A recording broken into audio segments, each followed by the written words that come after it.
ವಿವಾ ನ್ಯೂಸ್ಗೆ ಸ್ವಾಗತ. ಇದು ನಿಮ್ಮ ಪ್ರೀತಿಯ ಸುದ್ದಿಗಳ ಡಬ್ಬಿ. ಬಿಡದಿಯಿಂದ ಬೆಂಗಳೂರಿಗೆ ಬಿಜೆಪಿ ಪಾದಯಾತ್ರೆ, ವಿಜಯೇಂದ್ರ ಘೋಷಣೆ.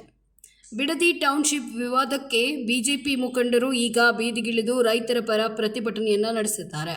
ಪ್ರತಿಭಟನೆಯುದ್ದಕ್ಕೂ ಕಾಂಗ್ರೆಸ್ ಸರ್ಕಾರ ಹಾಗೂ ಡಿಕೆ ಶಿವಕುಮಾರ್ ವಿರುದ್ಧ ಅಧಿಕಾರಕ್ಕೋಗಿ ಆಕ್ರೋಶವನ್ನು ಹೊರಹಾಕಿದ್ದಾರೆ. ಜೆಡಿಎಸ್ ನಡೆಸುತ್ತಿದ್ದ ಹೋರಾಟಕ್ಕೆ ಈಗ ಬಿಜೆಪಿಯು ಕೈಜೋಡಿಸಿದ್ದು, ಬೆಂಗಳೂರಿನ ಫ್ರೀಡಂ ಪಾರ್ಕ್ನಲ್ಲಿ ಇಂದು ಬೃಹತ್ ಪ್ರತಿಭಟನೆ ನಡೆದಿದೆ.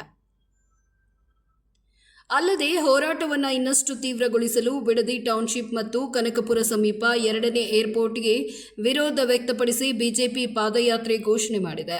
ಆಗಸ್ಟ್ನಲ್ಲಿ ನಡೆಯಲಿರುವ ಮಳೆಗಾಲದ ಅಧಿವೇಶನಕ್ಕೂ ಮುನ್ನವೇ ಬಿಜೆಪಿ ಪಾದಯಾತ್ರೆಗೆ ಪ್ಲಾನ್ ಮಾಡಿಕೊಂಡಿದೆ. ಬಿಜೆಪಿ ಜೆಡಿಎಸ್ ನಾಯಕರು ಒಟ್ಟಾಗಿ ಚರ್ಚಿಸಿ ಬಿಡದಿಯಿಂದ ಬೆಂಗಳೂರಿನವರೆಗೆ ಪಾದಯಾತ್ರೆ ನಡೆಸುವುದಾಗಿ ಘೋಷಣೆ ಮಾಡಿದ್ದಾರೆ.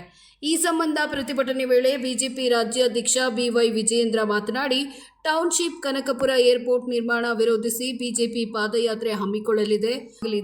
ಇವೆಲ್ಲ ವಿಚಾರ ತೆಗೆದುಕೊಂಡು ಬಿಜೆಪಿ ಪಾದಯಾತ್ರೆ ಮಾಡಲಿದೆ ಅಂತ ತಿಳಿಸಿದ್ದಾರೆ.